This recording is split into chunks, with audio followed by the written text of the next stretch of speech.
And we're off. Welcome, everyone. I can see everyone trickling in here. Go ahead and pull up your chat. Give me a shout out. I'd love to hear how you guys are doing since we last met on Monday.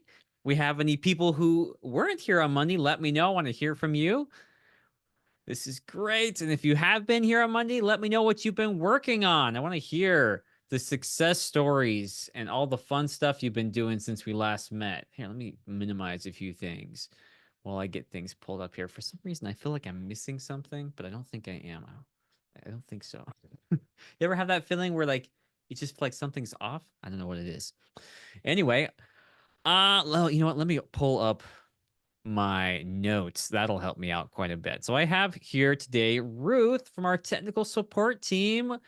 She's going to be helping you out with your questions today. And also, if I have any problems, you can't see me or you can't see my screen or hear me or something, be sure to let her know and she'll let me know. Let's see. We got Stefan here from Germany. Good to see you, Stefan. Tiago, good to see you here. Your second time. Woohoo! From Brazil. That's great. Excited. I always love seeing people from all over the world. This is great. We've got Catherine here from sunny Austin, Texas, working on series 2 now. Organization a must. Going a little nuts. I feel you there. I feel you there. And so hopefully today, as we're talking about a series Bible, we can talk about how we can make that a little bit more effective. So yeah, I'm excited about this topic today because typically we keep all of our research and things in a single project, which is a totally reasonable way to do it. That's nothing wrong with that. In fact, that's usually how I do it. But this idea of having a separate project that's just like a series Bible, it just has all the information related to your series that you can kind of keep separate from your actual project, isn't a bad idea either. In fact, it's a really good idea. You can kind of, you know, declutter your workspace and just have that open and available when you need it, like a big old Wikipedia project kind of a thing. Anyway, let's dive in and see what else everyone else is up to. Edwin, good to see you back. William, good to see you. Chris here from Scotland again. Welcome. Pia from Sweden again. Welcome back. Leslie, good to see you here as well from Denmark. Oh, this is great. Rian from the Netherlands. First time here, but excited to get in and great. Excited to have you, Rian. That's great. Annette from Yorkshire, UK. Excellent. Man, we got a lot of people from Europe. That's great. Maurice, we have Edmonton. That's got to be Canada, right? So great. Thank you, Ruth, for dropping in those links for us. Austin Lee, you're in China. Cool. That's great. Welcome. Sonia, also from the Netherlands. I was here on Monday as well, and I've been doing a lot of thinking about potentially making my idea a series. Ooh, that's fun. I'm a big fan of series. I read them, I write them, so I totally understand the desire there. That's great. Well, we'll look at this. Hopefully, this tool here today, creating a series Bible, will be helpful for you today, Sonia. Okay, so Peter, you want me to talk into my microphone? You know what? Let me try adjusting this. So one of my kids probably messed with my microphone and it's been acting up. So if I turn this up, does that sound louder? If I increase that, let me know if it sounds louder or the same. Yes, it does. Okay. I don't want to increase it too much. Let's is that good? Is that loud enough? I mean, sometimes I back away. Can you still hear me if I'm talking far away? Perfect. Okay. We'll go with that. Yeah, it has a little dial that I can dial, and my kids, they love to turn that dial. And it's funny, I went months with nobody touching it. And then I think it was just yesterday I was doing some recording. I'm like, yeah, something's wrong here.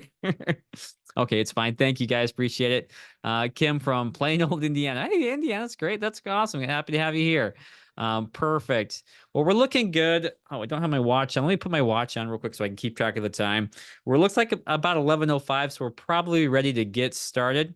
Margarita says, "Hi, Oliver. I already use a separate Scrivener project as a series Bible, but I'm here to see if you have tips I don't use yet." Okay, that's good. That's good. Hopefully I do, but if not, I might actually be looking to you for some tips, Margarita, because if you've been using it more, that might be great. I'm always excited to see people who have an idea and who have done it and get your feedback. So feel free if you're watching me today, if you see stuff that you like, great. If you see stuff that you're doing that I'm not, shoot me a little message. I want to hear it. I want to see how I can improve this presentation too. I'm always looking to learn, and I hope that's what we're all here to do, to learn. Now let me go ahead and share my screen and we're gonna get started here today. Oops, I gotta find the right presentation. Let's close that one out, and we'll come back to that in a second. Where did my actual presentation go? There you are. Okay. Maybe that's what I'm feeling. I hadn't quite got this set up yet. Okay. So let's talk about getting organized in Scrivener. Oops, you know what? That's the wrong side, guys. Sorry. Let me switch this over.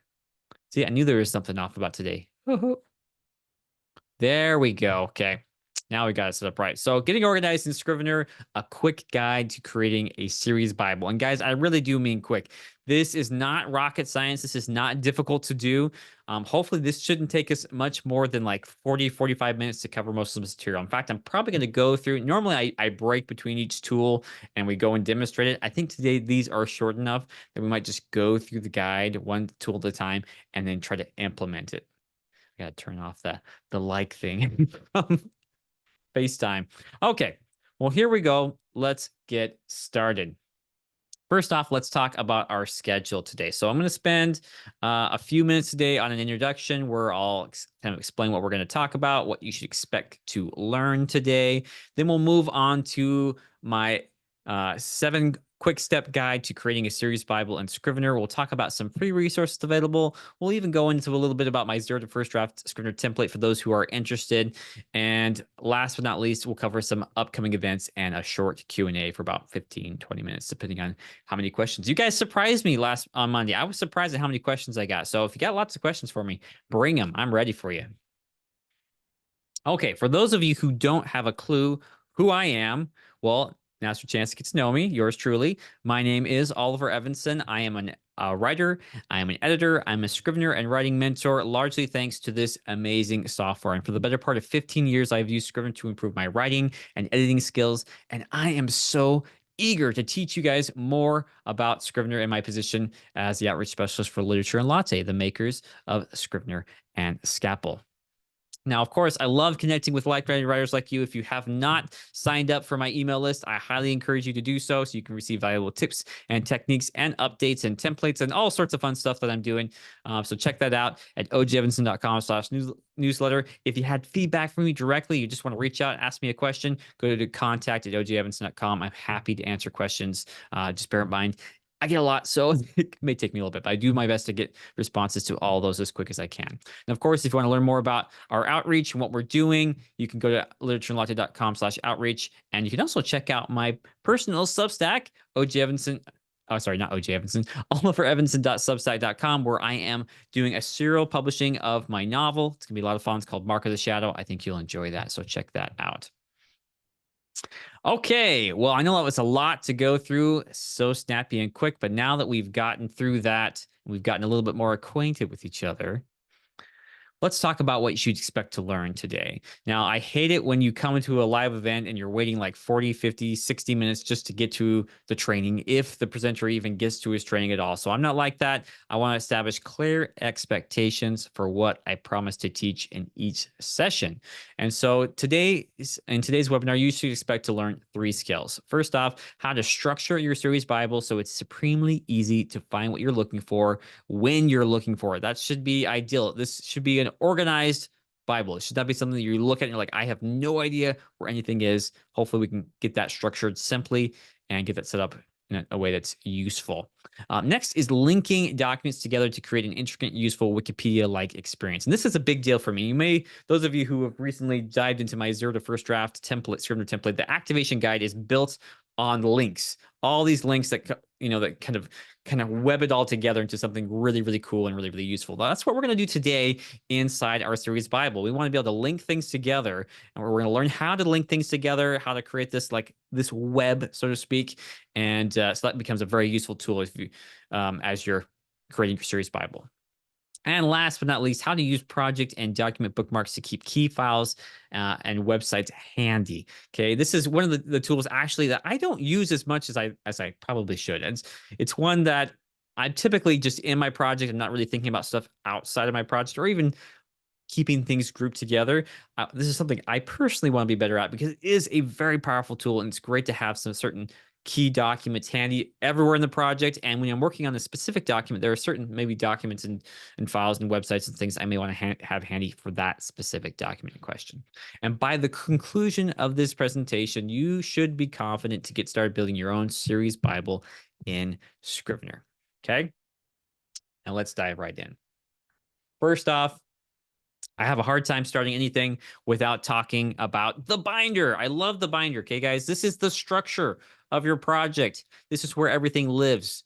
Okay, if you structure things well, if you organize your binder, you're going to be able to find things really fast, like super quick. Okay, so start by crafting a dedicated folder in your Scrivener Bible for your series Bible. Now, it's worth saying you could do this in a single project. You could have your book, right? Your research folder could be quote unquote your series binder, right? Or your series Bible, right?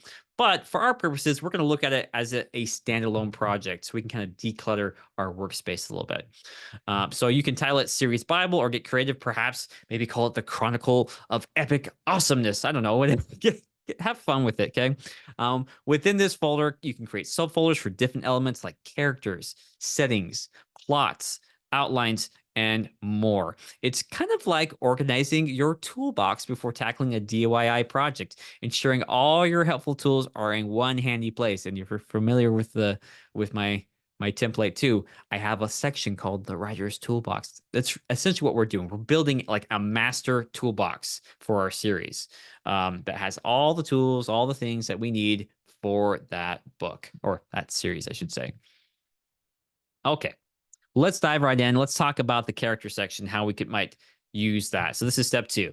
Document your character. So of course, we're going to have a section in our toolbox, right? In our series Bible that has characters. Okay, and that could be character sketches. So we might use document templates and things like that, where we have a character sheet with backstory, motivation, wants and needs, quirks, ice cream flavors. I don't know, maybe that's important to your character.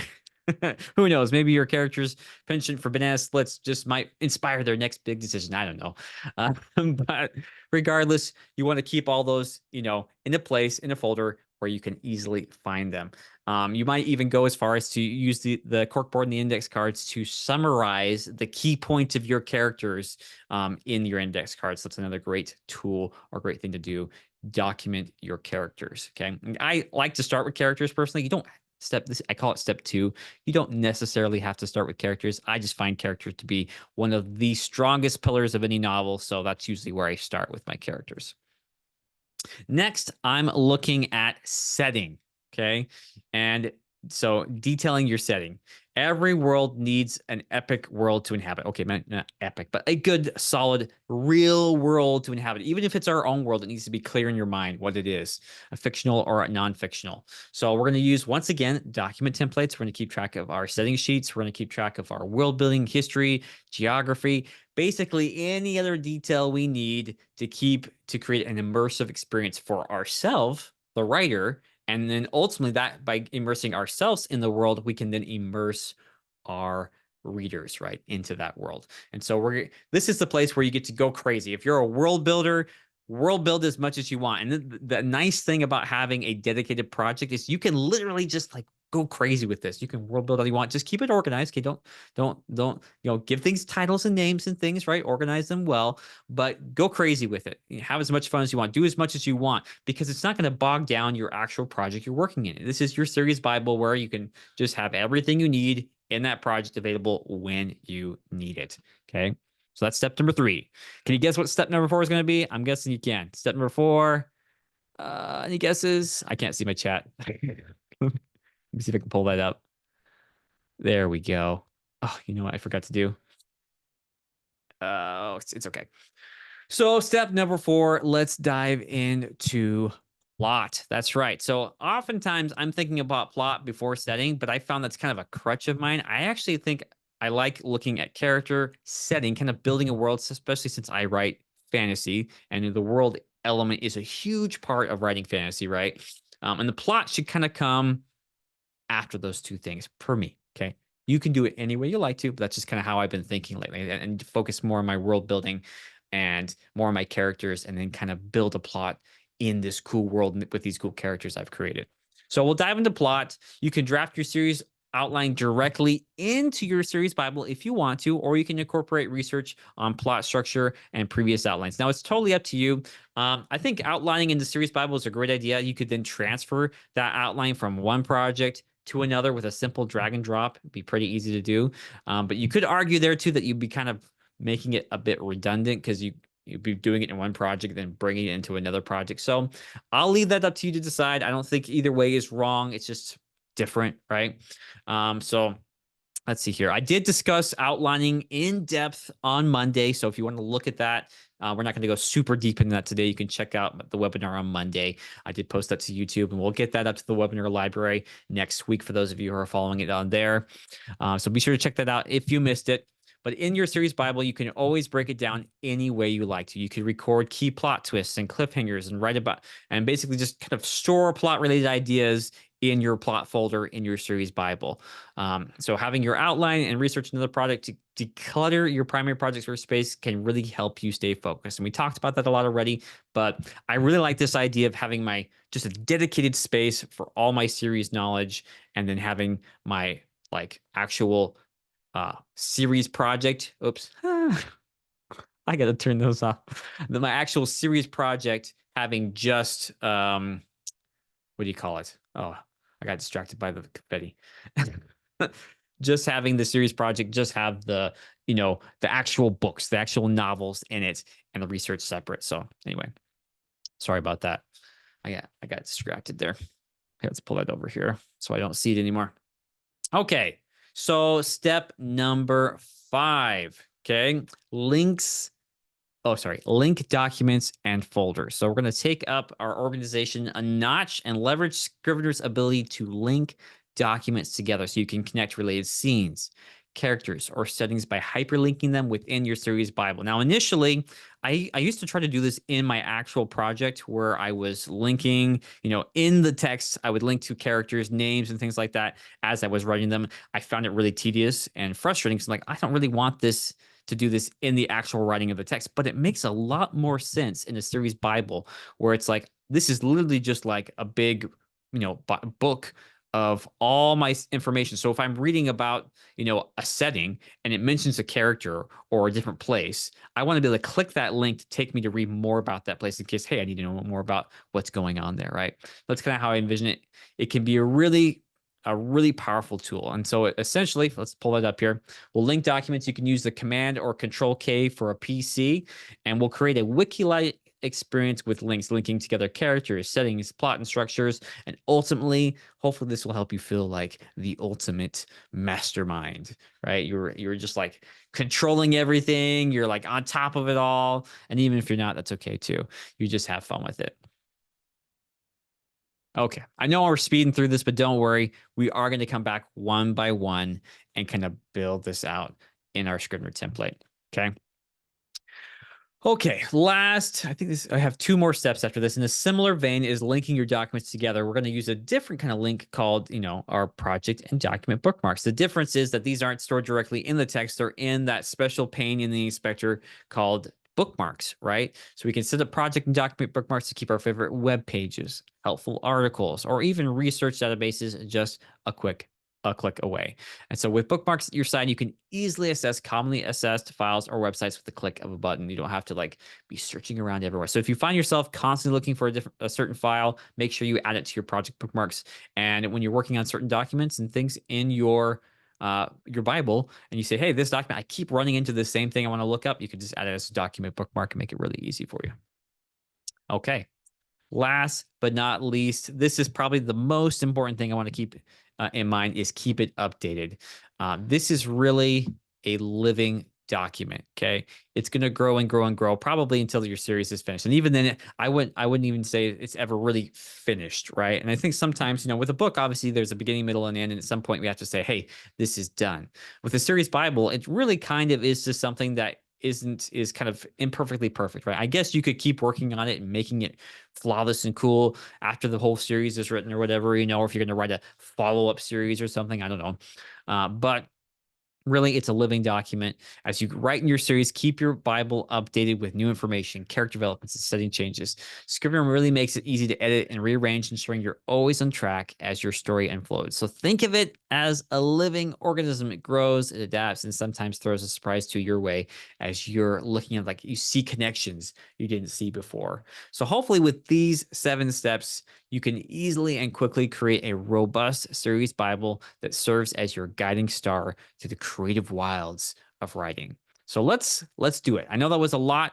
Let's take these 7 steps one by one, break it apart, and see if we can build our series Bible from scratch right now. I'm going to exit out of this real quick. We'll share our desktop one.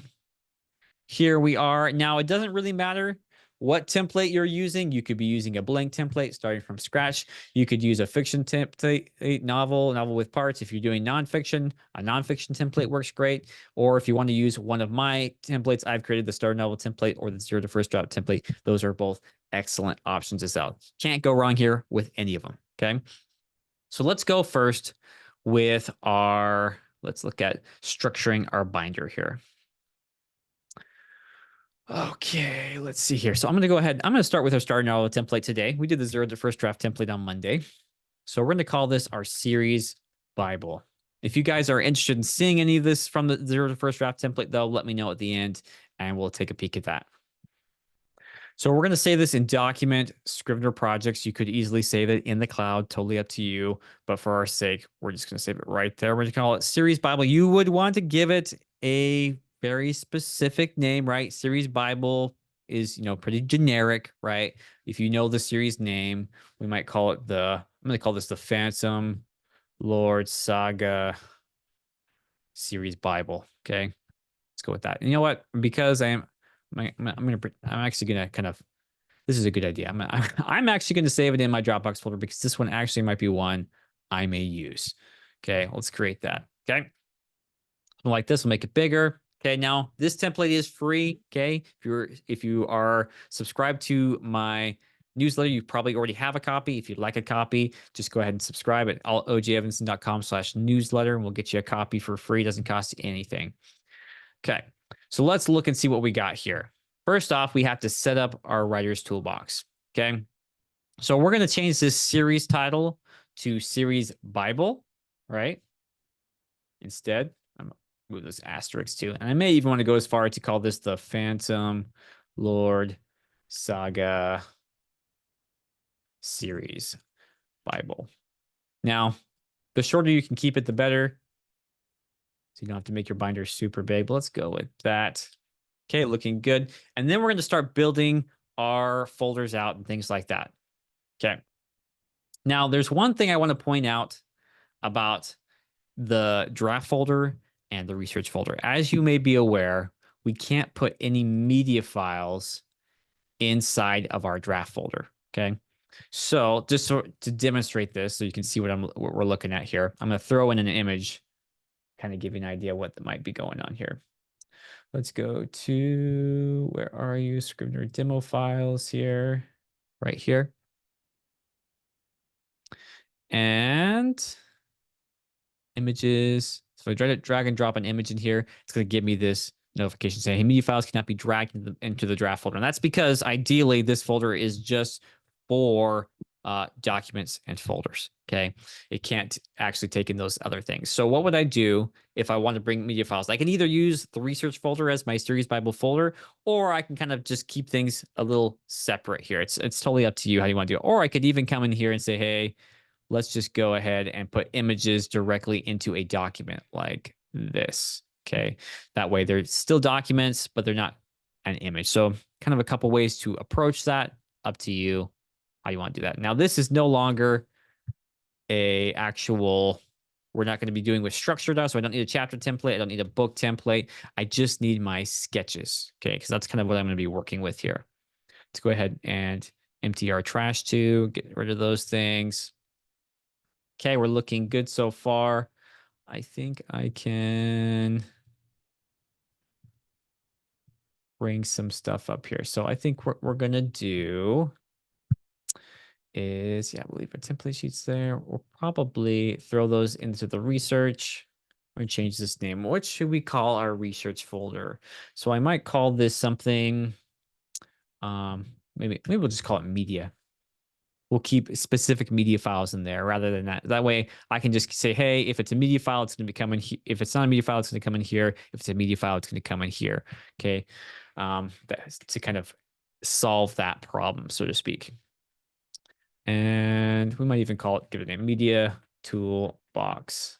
And I'm going to go ahead and change the icon there to, let's see, do I have a toolbox here? I was kind of hoping I did. Let's just switch it to an inbox like that. Okay, once again, if you want to see that change icon, I just switched it to inbox right there, like so, and I changed that. So that's where our media goes. Project notes we'll throw in there. Okay, characters. Actually, you know what? We're going to take our characters and stick it in there too. Settings. And yep, like that.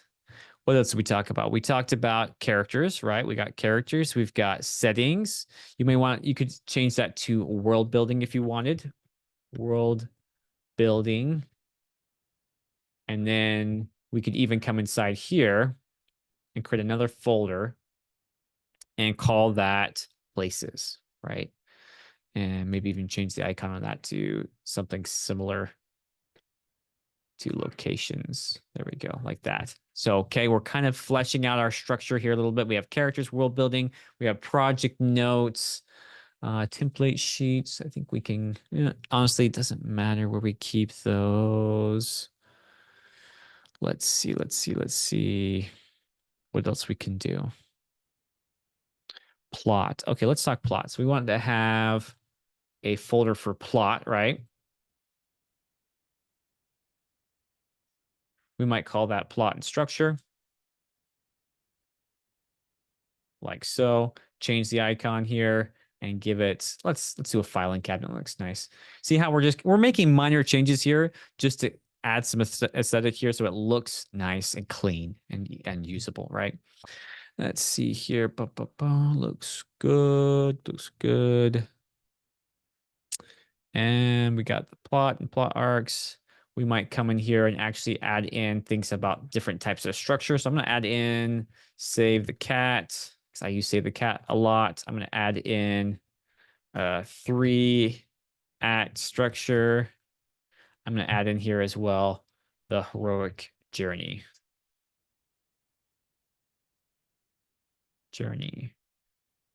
Now, one thing to remember, this is fluid. So as I'm building this out, this may not be what I finally end up with. This right now, I'm just throwing out ideas and things that I might want to include inside of each of these sections here. So here I'll probably have something like protagonists, right? And if you don't like those words, you can use heroes, villains, whatever you like. I'm just throwing out some stuff here. Antagonists. Oops.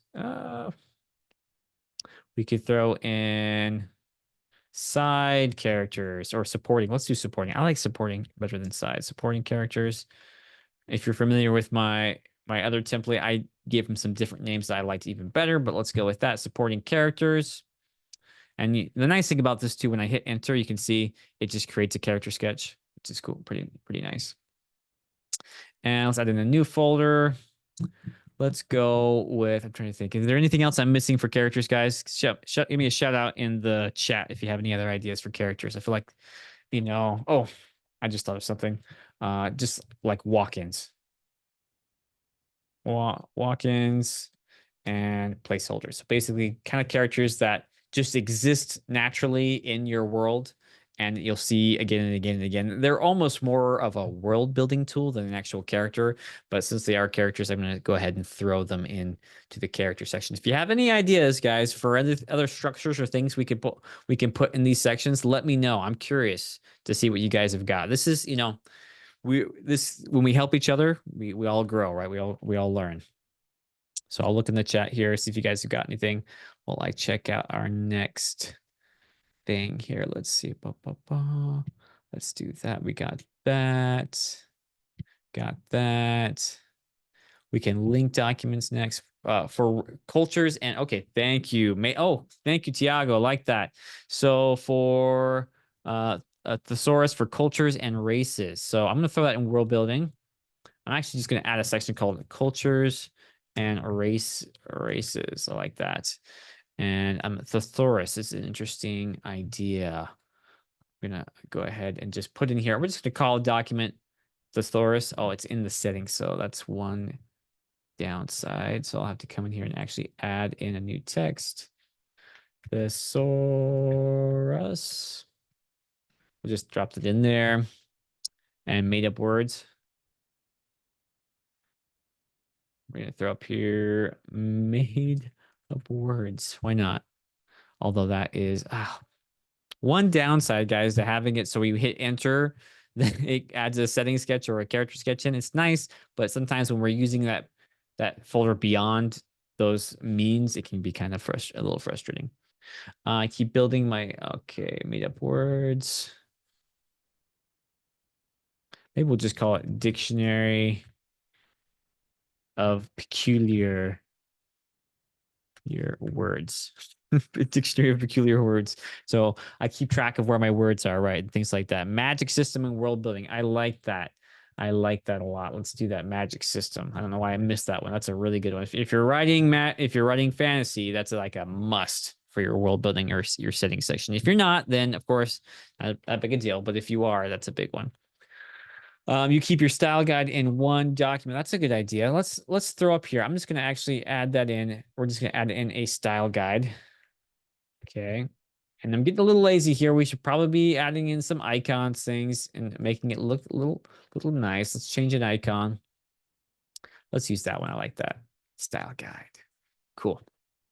So looks good so far. So far we have characters, we have world building, we have plot and structure, we have our style guide and our project notes and things like that. Probably have a style guide come before project notes, actually. Okay, it's looking pretty good so far, looking pretty good. So we've kind of built out a structure here, which is really the main thing here. You get a structure that works for you. You may or may not want to comment down here if we're using this as a media toolbox, right? If we're not putting things directly into our images and the PDFs and things directly in here, we may want to create a mirrored kind of section here for this. So we might want to come down here and be like, okay, let me duplicate this. I'm going to call this characters 1, but we're going to call this characters media. Now, I don't particularly like this because it's kind of redundant. We have media. So there might be a better solution here for that. But for our purposes, I'm going to go with it for now. And if anyone has a better idea, I'd love to hear it. This is only if you want to actually put actual PDF files, actual things directly into the draft folder, which we can't do, right? We have to have them outside the draft folder. You could alternatively set up the whole series Bible inside of the research folder instead. That's another alternative. You could flip-flop those and then just have the draft folder kind of sitting down at the bottom as kind of like a scrap folder or something. Yeah, it's a little bit challenging sometimes, the limitations of this folder. But just find a way that works best for you. However you want to set that up is perfectly fine. You may not use it at all. You may just put it down to the side and just not use it. The nice thing about using the draft folder is that at any point, if I did want to export this out, compile it out for some reason, I could easily do that in the draft folder. I can't compile out my toolbox. It just won't work. Okay, looking good so far. Okay, I like this. Let's do let's duplicate this guy here too. Oops, wrong. When you do that, use this tool to get it out. Media looks good. Let's go ahead and delete this guy here. Okay, yeah, we're looking good. And I think for the style guide, that's usually a document, so I don't need to worry about that. And project notes, those are typically notes, right? Actual documents, so I don't need to worry about creating a copy for that. This is those 3 pillars: the characters, world building, and plot and structure. And another nice thing to remember too is with characters in particular, if we come here and hit return, right, and have that character sketch there, right, I can actually drop an image into the index card itself or directly, obviously, into the document. So it may make sense. I may not need this extra folder here, right, with all that extra redundant stuff. In fact, now that I'm thinking about it, I think I don't need it. I think I can just get rid of it. And the same thing is true for our world building. So I guess I don't need that one either. Maybe plot and structure, But no, once again, I can stick that media in the document or in the index card. So I know I just did all that work, but let's just I think I just solved my own problem by thinking, hey, I can just stick that in there. I suppose what I could do instead is just have a folder for PDFs and things like that, those kind of document files. But then again, once again, too, I would probably find a way to convert those PDFs into text so that I can include them directly into my series Bible. Because let's face it, a PDF file is useful in that you can open it on lots of devices and read it. But typically, we're going to want to be editing and working with our documents. So maybe PDF files to be converted to text. And by the way, if you didn't know this, let's see if before I say anything, let me see if I can find it. Convert. If I can find it. There is a command to actually convert a PDF file into text. Let me see if I can find it. Ruth, if you happen to remember this tool, there's a tool somewhere that allows us to convert a PDF file into text. And if I can't find it, I'll be sad, but hopefully I'll be able to find it so I can show you guys, because that would be really handy to have right about now. Let's drop in this guy here. It's just it's just a thingamajigger. If I wanted to convert this to, aha, there it is. Okay, so you actually have to have a PDF file in question. You can see right there, if we go to Documents, Convert PDF file to text. And this wasn't one I was planning to tell today, but this is super handy because now I can convert this to text and I can use it and change it and edit it. So let's do that. So it's going to tell you, hey, this can't be undone. I'm like, okay, let's do it. And boom, there we go. It's all text now. And now what can I do? I can drag and drop this into my folder here. And just to show you what we couldn't do before, let's try drag and dropping the PDF into my draft folder here like this. Nope, can't do it. So you see the power there? So you might just drop it in there, convert it, and then move it into the thing. I'm just going to call this my PDF converter. Why not? Sounds cool. So anytime I want to bring a PDF in and convert it to text, I'll drop it in there first, convert it into text, and then move it to wherever I want to in my draft folder. So hopefully you find that one useful. That one is super handy, especially for something like this where we need to have that as text and not as an image, right? Okay, let's see here. I'm looking at some of the comments. Character visual sketches in the specific characters, mostly in the main. Mostly. Okay. Character visual sketches in the specific characters, mostly in the main people. Does adding a lot of media and hyperlinks cause actual noticeable performance hint, slowing down the app or separating the Bible from the book? Is it just for organization? That's a great question. So, to be fair, Tiago, your Scrivener project can be, I've had projects up as high as like 10, 11.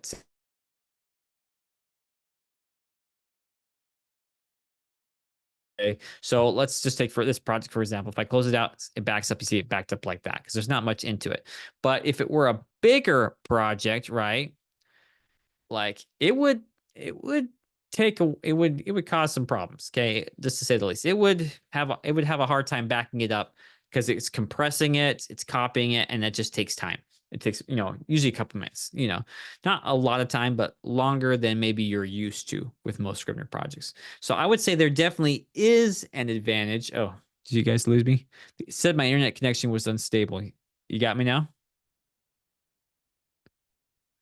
Let me check my internet, guys.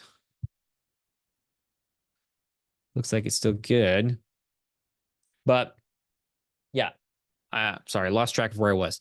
But either way, let me see if I can find out where I was talking about. Where is it? Yes, organization hit. Performance hit. It doesn't take a huge performance hit in Scrivener itself. I haven't noticed any of my projects slowing down because of how large it is. I have noticed it taking longer to back up. That's the biggest performance hit I've seen. That said, it's still a good idea to keep your projects pared back as much as you can, just simply to save space on your computer. If you don't have, huge, terabytes worth of data on your computer, then, if storage space, then, you want to be mindful of that. I have that problem with photos, for example. Photos take up way too much space on my iCloud and things like that. So It is something to be aware of, but it's usually something I don't think about too much because most of my projects aren't much bigger than, 500 to maybe as much as 5 gigs. Okay. So hopefully that helps. Yeah, this is primarily, I'd say, for organization. Marie says, I've added maps I created to my binder to maintain continuity of the locations. That's good. That's a smart idea. I like that. I've actually done some of that too, Tiago. I have some maps of my own for my own world that I've done that with, where we have different versions too. Bub. Yep. So thank you. Oh, I see, Ruth, you answered this question too. Perfect. Uh, okay, missed all the stuff about project size. Okay. So hopefully I covered that part that broke out there, Tiago. Project size, the main thing is, the bigger it is, it can take a performance hit, and that's why even Ruth recommended using research files aliases. That's a great option there. But really, I haven't noticed too big of a hit on mine. I like I said, I have a project. I think it's about 15 gigabytes, and the biggest problem I have with it right now is that it takes a while to back up. Okay, but let's see. Yeah, I don't know if you mentioned anything about the file size when you froze. Mostly for backup, not for the app usage itself. Gotcha. Perfect. Okay, sorry. I know I went into that a lot, but I was worried that maybe the disconnected the internet, we had missed something there. So good. Great question. Thanks for that. Very apt. Okay, let's see here. Let's talk now about linking things together. Now, real quick, to do this, I'm going to bring in this project right here. Okay. Ugh. Let's see if I can just make it small like that. And so this is already, I got my series research right here. So I could actually drag and drop this directly over like so from one project to another. So this is my active project, and then I could actually go through and distribute this information out like so. So it looks like I have characters. Nira, let's go ahead and throw Nira there. See, it's pretty easy once I get this all set up. Deep Dark Secrets. Ooh, so I'm going to throw that up there with my protagonists. And protagonists, we have all these characters here. Oh, look. Let's see, I can flesh this out pretty quickly. And let's go ahead and delete that. Looks like we have 2 for Nira. I'm gonna actually throw that one underneath that like that. You see how I'm just organizing a lot of my data together to see how it all fits together. So that one's finished. Antagonists, I have lots and lots of antagonists. I have images to go with it. Let's see. Because I put those in as image files, it's not going to let me bring it over. Watch.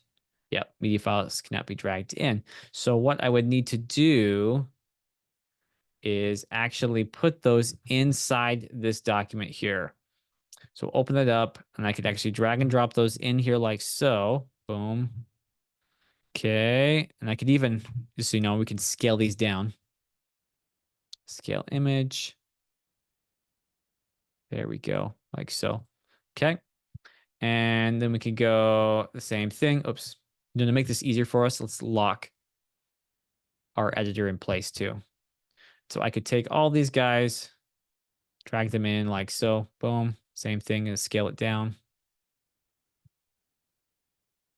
Right about there. Yeah, we'll go with that. It doesn't have to be perfect. And same thing here. If I wanted all 3 of these, looks like those 2 are the same. So I'm not only going to do one of them. And I could actually delete these guys. And as you know, with me, nothing is ever deleted. I keep it organized. It's there in my trash. Although this template is not ideal for trash organization. If you want to get your trash organized, use my 0 to first draft templates where I've got folders and everything all fun set up for that to get those things organized. Okay. But now I can bring that up in here. Boom. Yep. And I could also, I believe I can still do it. Let's switch this over to our, oh, I even have it there. I could switch it over to this one or that one. See how easy that was? So I can have it in both places and be able to switch that back and forth depending on which one I like better, right? So I have a character sketch. So let's go ahead and delete that. Let's unlock this now so we can move around a bit. And I can actually bring all the others down here as well to my antagonist. Now I easily could have just brought the antagonist folder up there, but let me go ahead and just do this real quick since I've already got Adeline up there. And we'll take the size and we'll drop them in there. Antagonist, there we go. Yeah, it's looking really good. Looking very, very good. Now, character sketches. This is where it gets a little iffy. Is it? No, these aren't actual sketches. Yeah, these are just maybe walk-ins and placeholders, like so. Delete that. These are my darlings. I don't have any darlings that I need to kill. Thankfully, I deleted them all. Looks like. And my potential character names. Okay. So you can hopefully you kind of see how this is kind of coming together. So the character arc where it gets a little iffy for me for now, I'm going to take character arc and just keep it in my series box. That may be something I want to do so I can distribute these more appropriately around.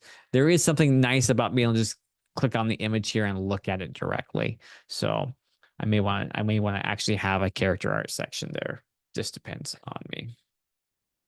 Character sketches. I think we got everything there. Plot and structure. Oh, I got my series beat sheets. Yeah, all my outlines. Oh man, I got more stuff. So these are outlines. I'm gonna throw them in my outline section here.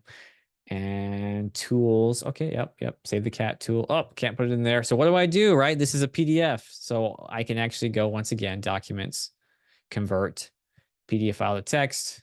Okay. Boom. It's not perfect. Okay, guys. This one didn't look like it turned out too great, but still, it's better than nothing. So I'll go ahead and throw it in there. Some of them, sometimes they're going to turn out well. Sometimes they're not. Depends on how that PDF is structured, but we could definitely still find some use out of that. Or if we didn't want to change it, we could keep it in our media toolbox. There is our 3-act structure. Once again, that's an image. I don't know I'll have to look at how I want to deal with that one. For now, we'll keep it in here in our media toolbox. Looks good. Notes, project notes, right? I can take the project. Oh, it looks like I have some more character names here.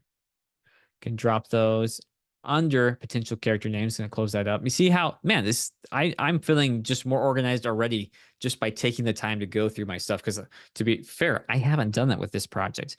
I have just kind of kept it all there, and I kind of scrounged around looking for it. And I've actually built better templates since I started this project. And so it's nice to be able to come in here and say, hey, I can actually really use this thing and organize things, and it's not terribly difficult. It's pretty easy to do. That's what I love about Scrivener. This is not hard work. We can take these notes here. Let's drop them in our project notes like so. Okay.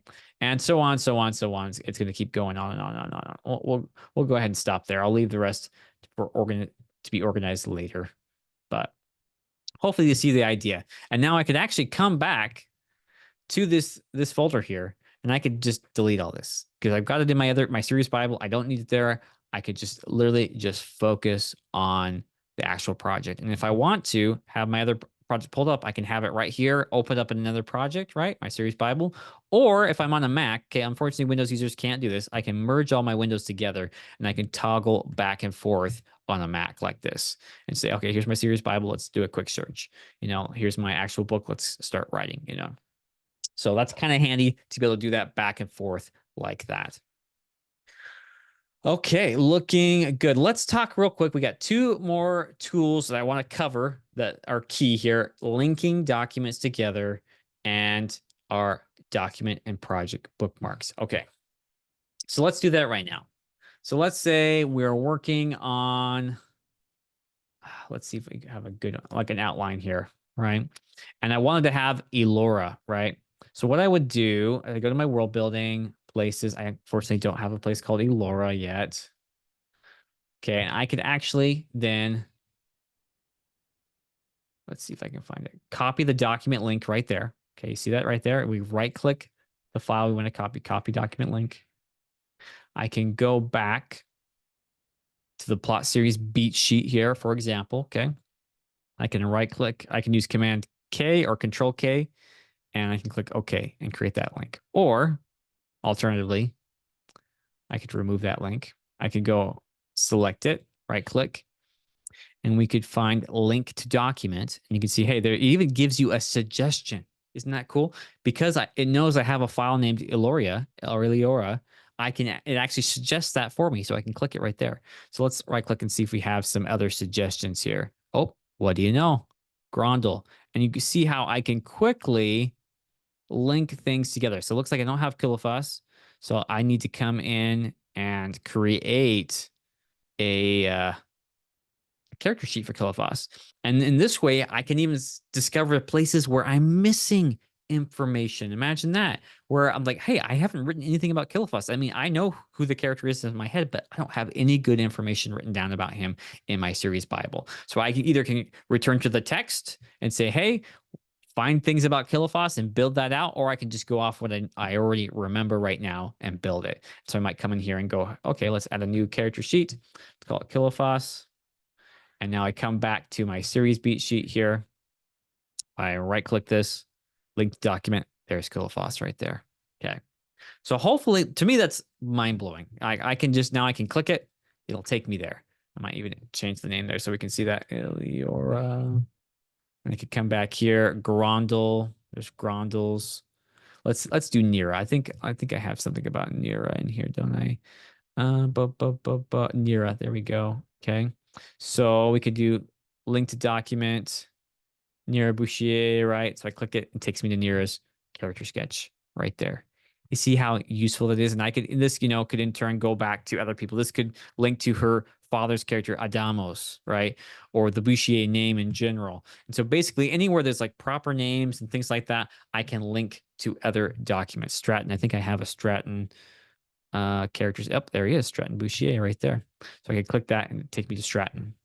You see in the connection here, you're seeing how we can link all this together. So when I think about, I want to check out this guy, I want to check out this guy, I'm reading about this. Well, actually, I want to dig deeper into that. I can use these links to springboard myself from one document to the next document, to the next document, to the next document, making it a very powerful tool for keeping track of what I'm writing.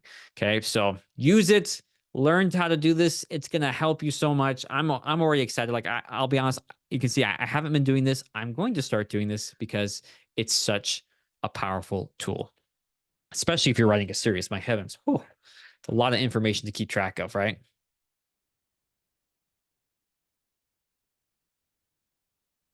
Let's see what we could do.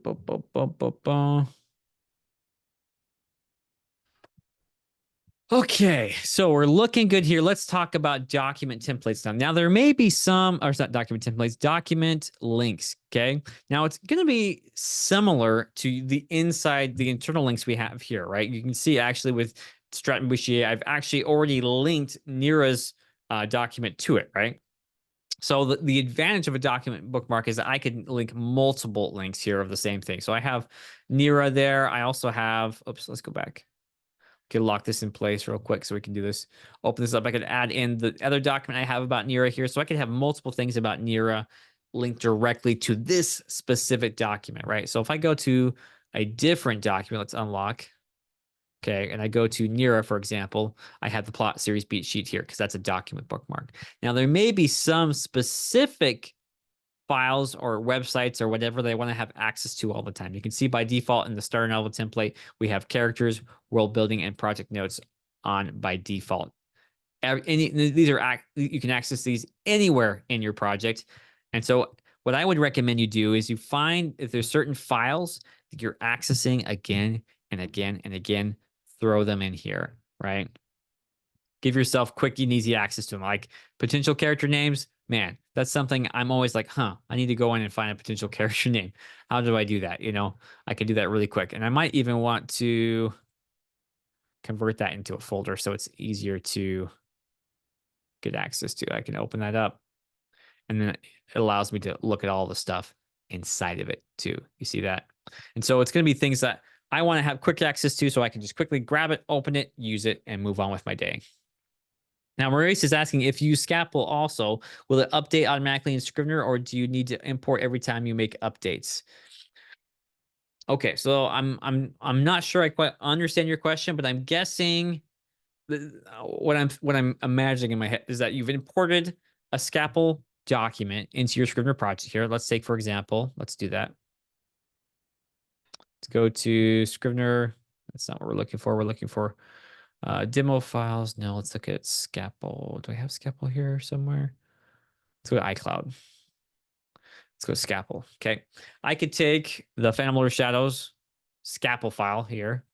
Can't put it there. I can put it in my media toolbox, right?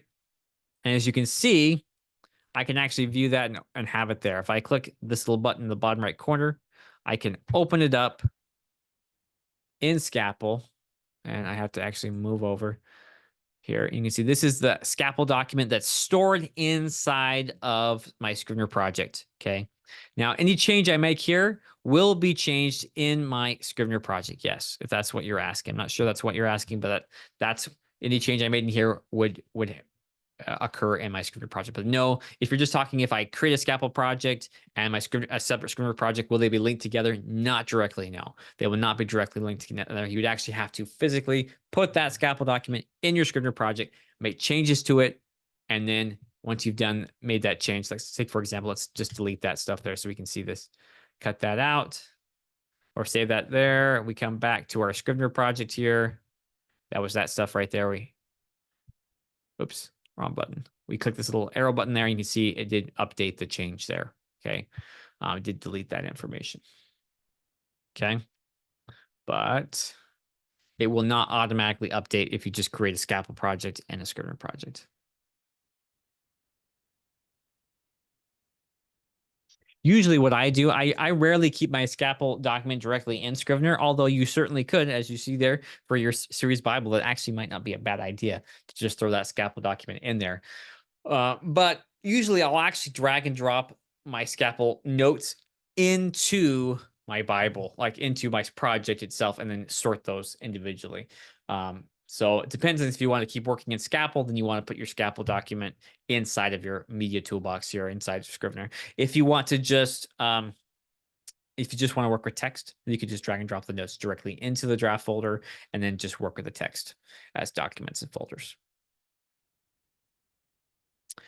Excellent, guys. Okay, well, that covers links and project and document bookmarks. I think we're going to wrap up our presentation and open up for Q&A, see if anyone has any questions we haven't covered today.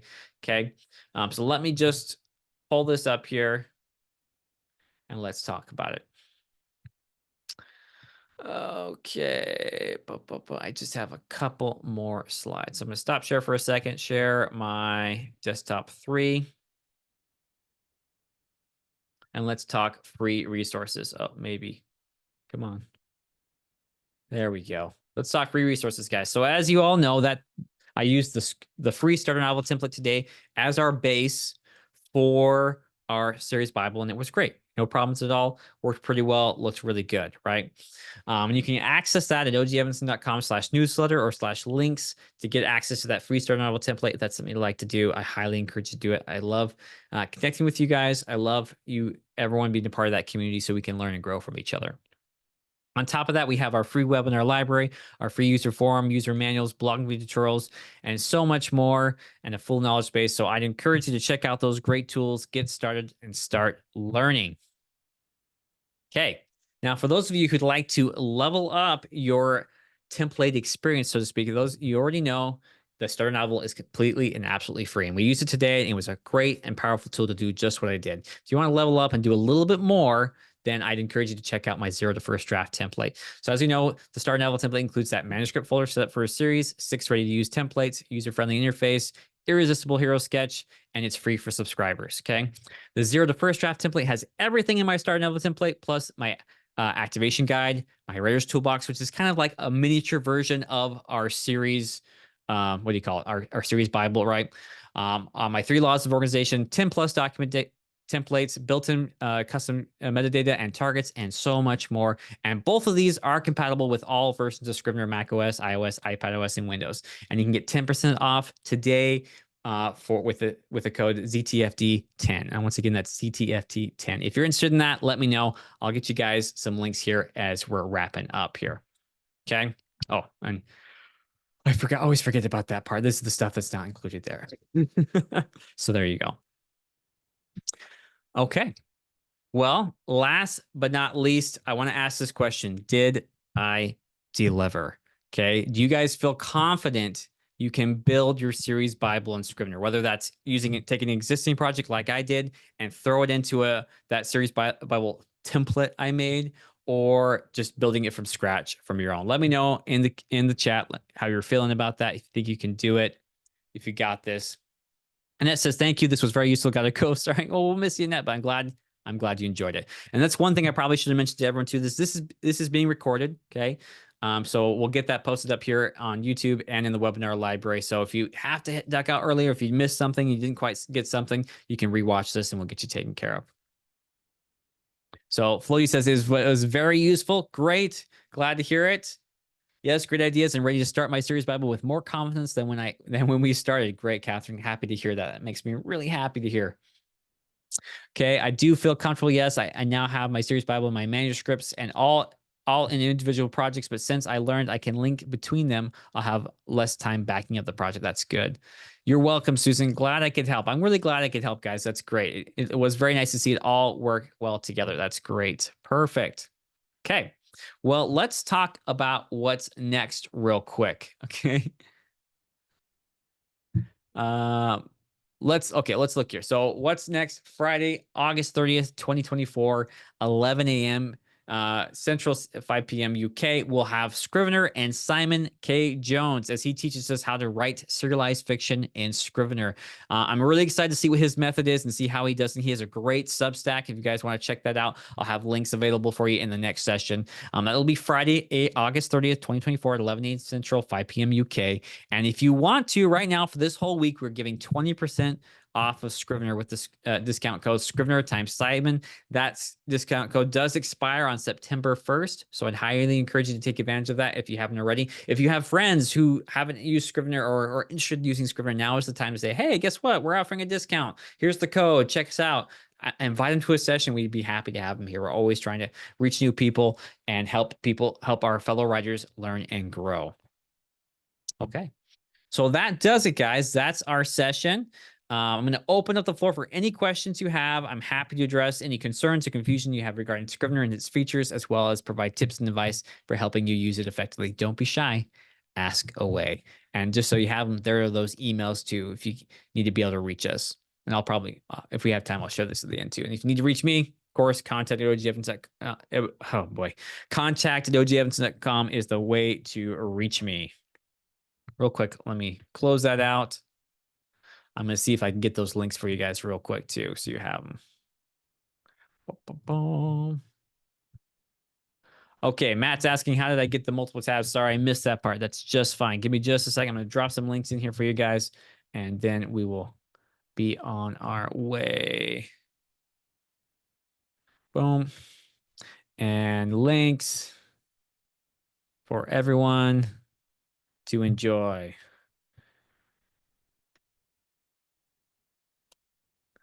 And let me get that discount code for Scrivener real quick, so you guys have that. Scrivener, where are you? Discount code. I've got to find a better way to get these all just packaged together and sent to you guys. 20%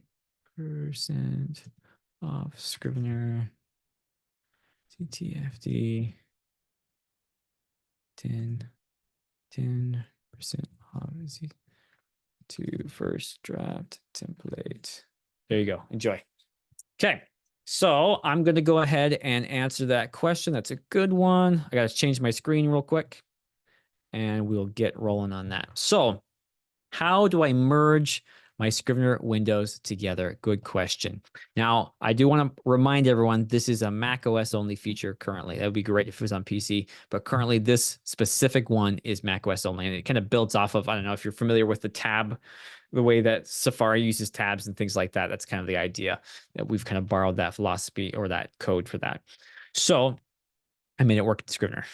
So what we're going to do is we're going to go to Window, merge all windows. And bear in mind, you do have to have multiple Scrivener projects open for this to work. So we'll click merge all windows and voila, there they are. You can see I can move them back and forth either side. I can have multiple tabs. I can have multiple projects here. I can have as many as I like on the Mac here. If I want to close it out, I click the little X. If I want to pull it out, I just pull it out like so. So great question, Matt. Hopefully that helps you out there.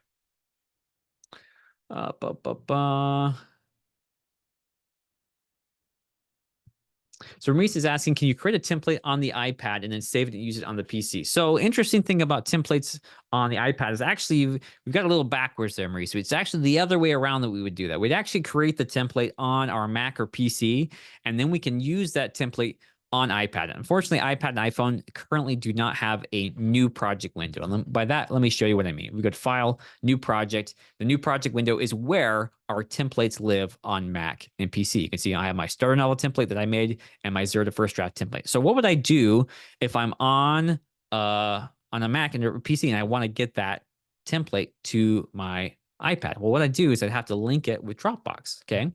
So I would create this template here, right? Let's just call it ZTFD, right? Like so. Loading, loading, loading. Give that a second. Okay. And when that loads up, then I would actually find this here. It's in Scrivener. Oh, it looks like it's already there. I saved it into my Scrivener folder. Okay.